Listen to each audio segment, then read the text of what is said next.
I never really liked Brussels You know, sprouts. the other thing about Brussels sprouts is just like Did you know there's BPA in cash register receipts? Bisphenol A? Isn't that the stuff that's toxic? Yes? Whoa, These are papayas. did I really just see that? BPA mimics estrogen and is an endocrine disruptor. The endocrine system is what controls your hormones. Didn't BPA used to be in baby bottles and now they're saying it's in the lining of canned goods? Receipts have 250 to 1,000 times as much BPA as cans do. BPA is also in a lot of personal care products. What? You're only paying $70. And there's your receipt. BPA is a reproductive, developmental, and systemic toxicant. In human and animal studies, BPA exposure has been associated with fertility issues, breast cancer, asthma, diabetes, depression, heart disease, memory function, higher blood pressure, and can impact the liver and brain function. Whoa.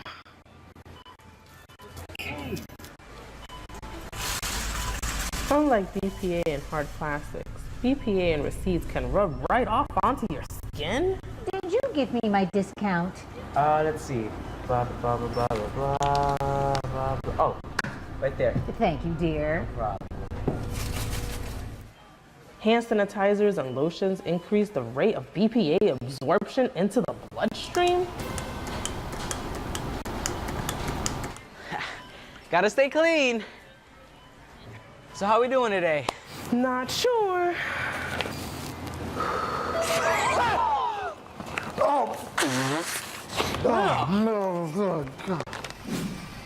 Ugh, that can't be a good idea.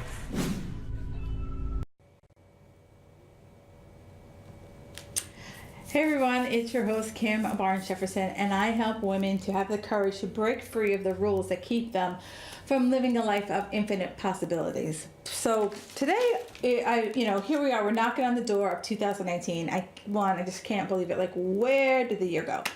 So I wanted to create a lifestyle audit, right? Because here's a time of year where we kind of like look back, we look ahead, and as we look ahead, I want to make sure that we're looking at the right things. And so if you think about an audit, right? If no one ever wants to be audited by the IRS, but the audit basically is the IRS way of saying, you're telling us you make $1, yet you're living in a mansion. Those things don't line up. So clearly there's more going on. So we need to open up the hood and see what's up. And so from that perspective, that's what I want you to think about for this lifestyle audit. I want you to think about, what do you want, right? That's like the biggest step. And I remember years ago when I was working with a coach and I was trying to, create my business and be this awesome person. And she's like, what do you want? And I was like, what? And it was like, I just, like, that question stopped me in the tracks. And the second question that stopped me in the tracks is, how do you define success? And I'm like, wow, those are two really powerful questions. And those are two questions that I find that most people don't ask themselves. They think about all the things that they want, but not to this level that it says, this is what I really want. Some people think of, well, this is what I should want, right? We should want to grow up, get married, buy a house, 2.2 kids, a cat, a dog, and a squirrel. But what if that's not what you really want?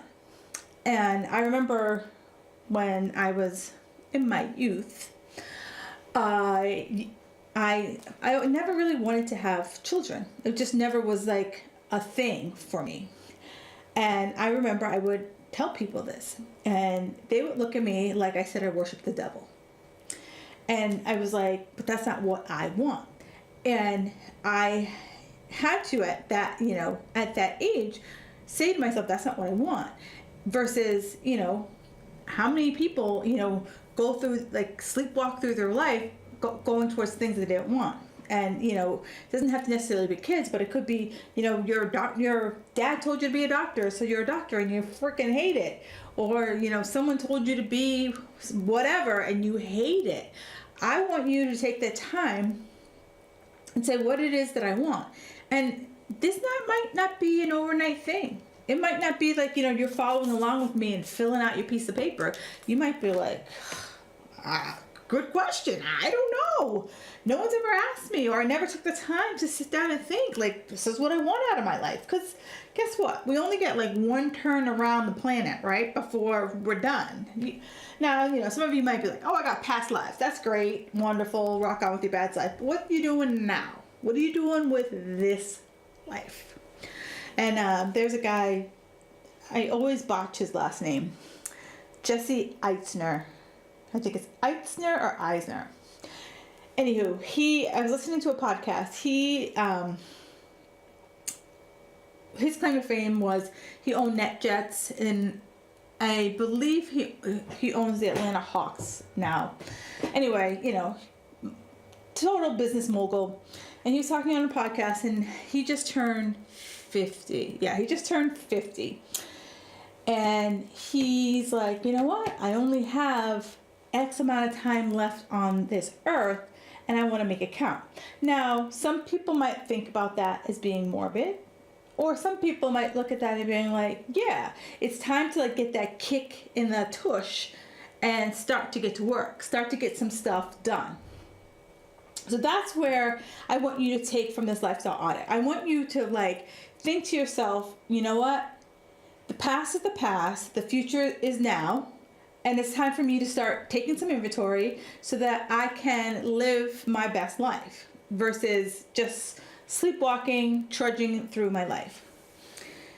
So, the first thing that I want you to think about is like sit down and say, what's working, right? What's working in your life? What's working in your health? What's working in your work life? What's working with your relationships? What's working in your spirituality? What's working with your money? Think about like the big buckets in your life and just say what's working. And it could be something as silly as, my husband and I were talking about the 5 love languages. And I like kind of straddle 2 love languages. And one of mine is tokens of appreciation. If that man unloads the dishwasher, giddy as a schoolgirl. And so I want you to think, even if it's stuff like that, the little things, I want you to think of every little thing in those buckets that it's going well, right? The fact that like my husband knows that like it makes me happy when he unloads the dishwasher, so he does it. And if I could start to get him to go to the grocery store, we would be like a picture in the dictionary of good marriage. But I digress. But what's going right? And then what could be, of all the things that are going right, is there anything that can be modified? Is there something that like you could add a little tweak to? So think of it as like this. If you're already eating really well, right? You're already just like, I'm eating clean, I'm eating healthy. And you like, as you kind of like go through, you're like, you know what? I could probably eat a little bit more protein. So that's what I'm talking about for modification. Or if you're going to the gym, you might be like, you know what? It needs to be modified. I could add in a 15-minute stretch at the end of my workout. So do you see what I'm saying? So the modifications aren't these huge, big, sweeping things. It's just little, dial turns, little tweaks of what's currently working well in your life. And so, I look at like, okay, this is what's going on. Here are the things that need to be tweaked. Then I kind of say to myself, why do I want it?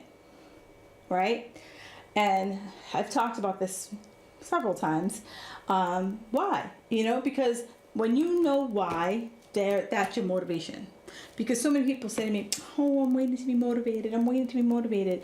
Well, I have a better shot of the number 1 bus coming by than the motivation bus. That motivation bus and the willpower bus, they're on the same track. They ain't coming. So I find that when you define what your why is, that's your motivation. That's what's going to get you up and over any obstacle, any hurdle when you're not feeling motivated. So I want you to think about, why do you want it? And what needs to happen in order for you to make this change, right? And so this isn't where I say beat yourself up like, oh, I gotta be a better person. Oh, I gotta stop stuffing my face. Oh, I gotta stop doing this. No, this is where this is where we kind of do our brainstorm. You know, if you've ever been in a corporate environment and, you know, you're trying to come up with new products or new ideas, and here's where you kind of have like the silly idea time, and you just throw random things out. Just write them out. Just nothing's off limits, right? Here's where you're just brainstorming of, you know what needs to happen. It could be like, hey, I need a personal chef. Hey, I need a personal trainer to come to my house every day. You know, it could be all of that, like silly idea time. Just throw it out there. Don't worry about the feasibility of it just yet. We're just trying to get our mind just empty of what's possible to make this happen. You know, do you need a gym membership? Do you need a Peloton bike? You know, what do you need in order to make this happen? Do you need a new planner? Do you need to learn to cook? Do you need to sleep more? Like what are the things you need? And once you kind of like exhaust your brain of all the things you need, then I want you to kind of break it down into, you know, A, B, and C. Where A is like, this is totally possible, this is totally doable. B is like, this could be a stretch, but, you know, possible. C is like, it's far-fetched. C is like, I need a unicorn to show up on my doorstep and I'm gonna ride it to the gym. That's C. But it still put it down there because what I find is that sometimes even the craziest things get your brain thinking about ways to make it possible. I don't know about the unicorn, but hey, if you see one, take a picture, holla at your girl. And then now that we've kind of like put it in a basket of like, this is what we want, this is what's possible, then it's like, well, what do you want to achieve in the next 12 months? You know, what is it? And what I want you to do with this is I really want you to take the time to be as specific as possible so that, you know, I'm going to get a little woo-woo right here. The universe likes, and I always botch this word, the universe likes specificity. I think I said it right. The universe wants you to slap it upside the head and say, I want it to be a purple unicorn coming down the street, okay? It wants you to be specific. So that way you start to visualize, you start to see it happening and unfolding in your mind. And so that you're bringing and drawing these options into your world. Now, I know for some people you're like, girl, trust me, 3 years ago, if you would have said the same thing to me, I would have been like, so you have a medical marijuana card, don't you? I totally get it, but I'm gonna give you an example of how my mind went in a complete 360, and I started really like believing in this. So my mindset was in the crapper 3 or 4 years ago. Mindset's in the crapper. And so, you know, I was working with this woman and she was helping me to kind of really adjust my mindset. And so she had me read this book, and I'll put it in the show notes. And it's called E Cubed, and I think it's like Universal Experiments, something like that. But I'll put it in the show notes, and that way you'll see exactly the book I'm talking about. Anywho, so in the book, it basically is giving you little examples of how to test that, you know, what you think you become or what you think you can bring into your existence. So it's February. Yeah, it's February. And I'm reading the book, and it says, okay, over the next several days, I want you to focus on seeing cars the color of the sun and purple feathers and butterflies. So, okay, let's just say, I'm like, all right, cars the color of the sun, I got that. But I'm like, butterflies, it's February in Boston. Good luck with that, right? So I'm like, all right, I'm gonna put it out there. I'm looking for butterflies, I'm looking for cars the color of the sun, and I'm looking for purple feathers. And I just kind of, go on with my day. So probably about 4 days later, I'm watching TV. And what floats across the screen in a movie that I'm watching? Butterflies. I was speechless. And to get me to be speechless, that's a lot. I was like, what? I like literally, I just stopped. I'm like, holy crap. Because I let go of I let go of the how. I was expecting to see a physical butterfly fly in front of my face, but what I did see was a butterfly on TV. Right? So I was specific. I needed to see a butterfly. I didn't specifically, so it happened. So I want you to be open to that type of possibility. And if that seems of interest to you, again, I'll put that book in the show notes. So I want you to really kind of think about, this is what I want. And now once you think about what you want, sometimes it's daunting, right? So it's like if you were trying to run a marathon, you're like, oh my God, 26.2 miles, that's so far. But I'm going to break it down. I'm going to take that mileage, I'm going to break it down, and it's going to go mile by mile by mile. And I'm going to say, okay, if I want to run, let's just make this simple. I want to run a marathon in 6 months. I'm going to take my mileage and I'm going to back it out. Right? And so each month I'm gonna increase my mileage just so I'm at the point where I'm gonna be running 26 miles. So let's just say the first month I want to get to a point where I'm running 5 miles, right? And then I'm running 10 miles. And then so the first month I'm running a total of 5 miles. Like that 5 miles will be my longest run. Then the following month I'm working up to running 10 miles. Then the following month I'm working up to running 15 miles. And then the following month I'm working up to running 20 miles, right? So you see, I'm doing incremental work, but I've broken down my goal into 6 phases of running. And so then from there, I'm like, okay, so if it's 5 miles, then I take that 5 miles and say, okay, what do I need to do each week? And I just focus on the week. And then just say, this is my goal for the week. Because what I find is when I can have small wins,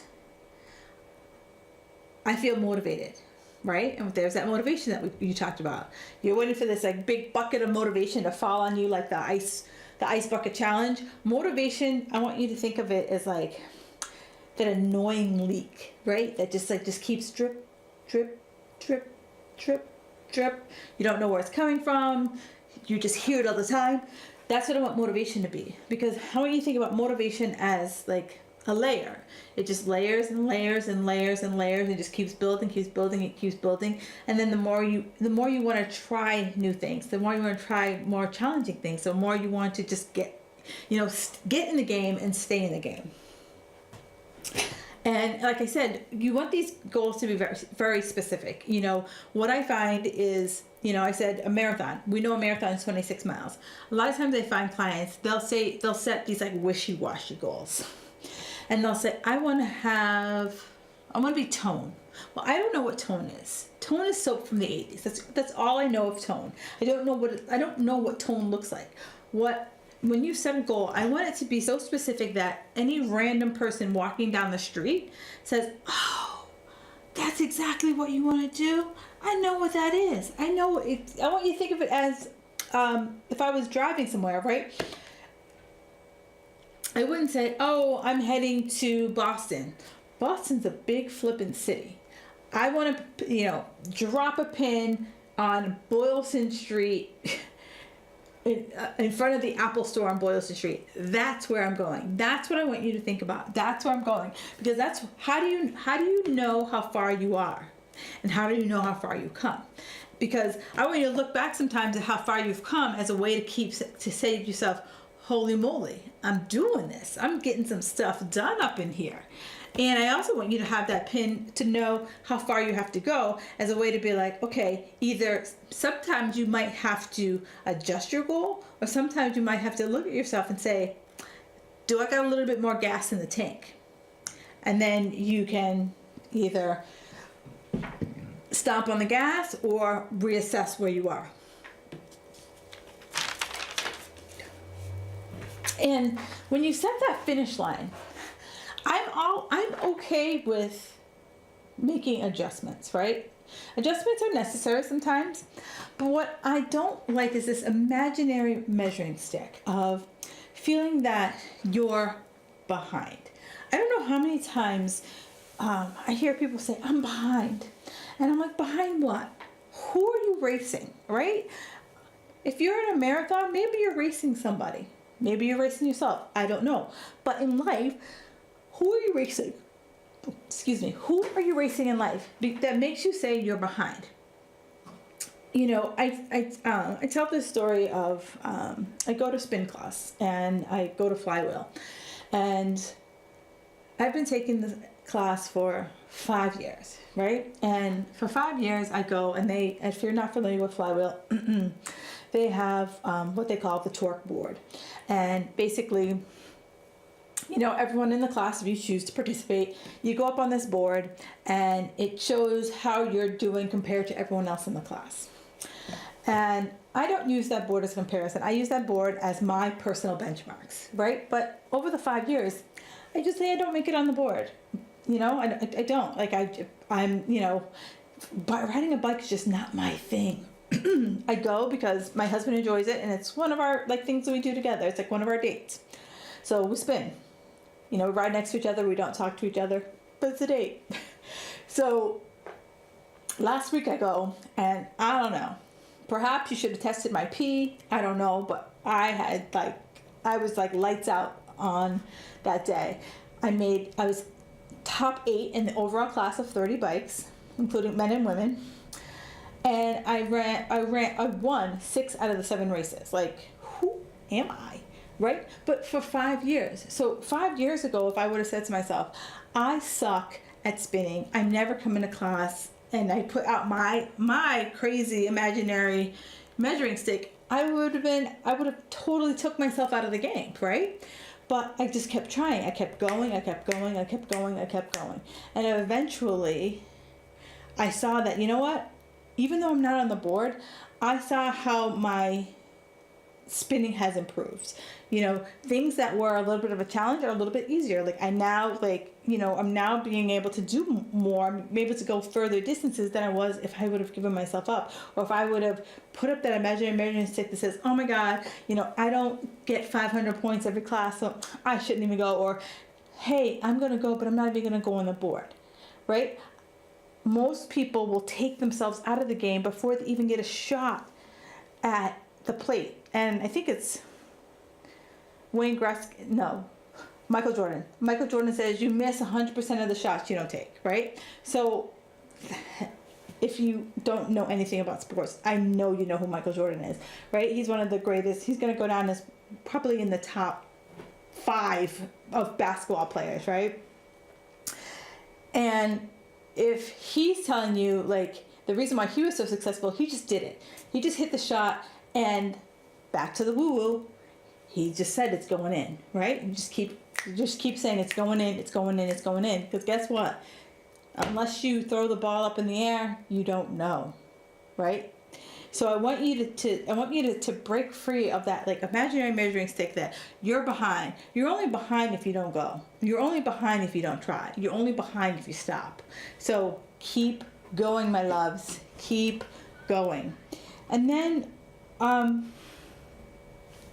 what does your routine look like, right? So we've come through, we've got all these goals. We've got everything that we want.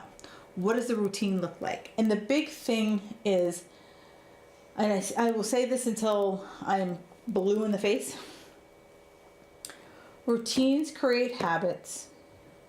Habits create consistency. Consistency creates results. Now I'm going to say that again. Routines create habits. Habits create consistency. Consistency creates results. Okay? Now, through that equation, did you see anything about perfection? Nope.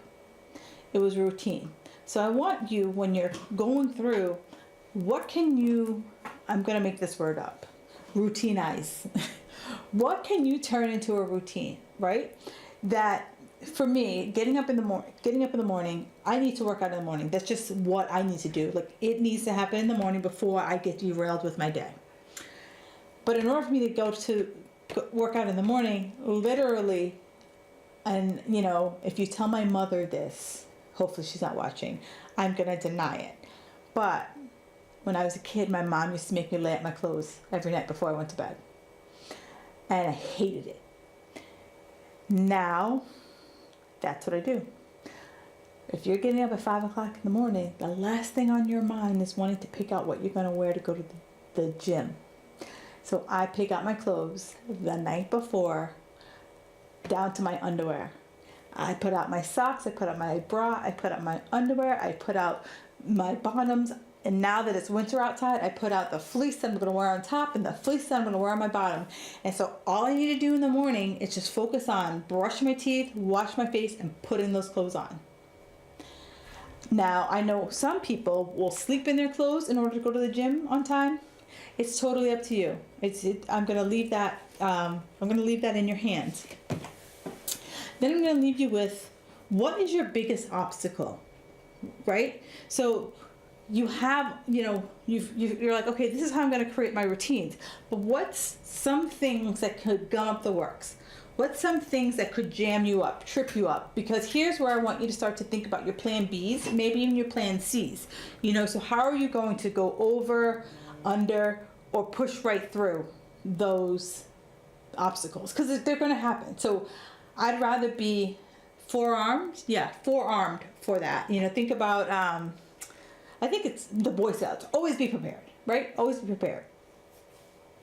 And then who's going to support you, right? Who's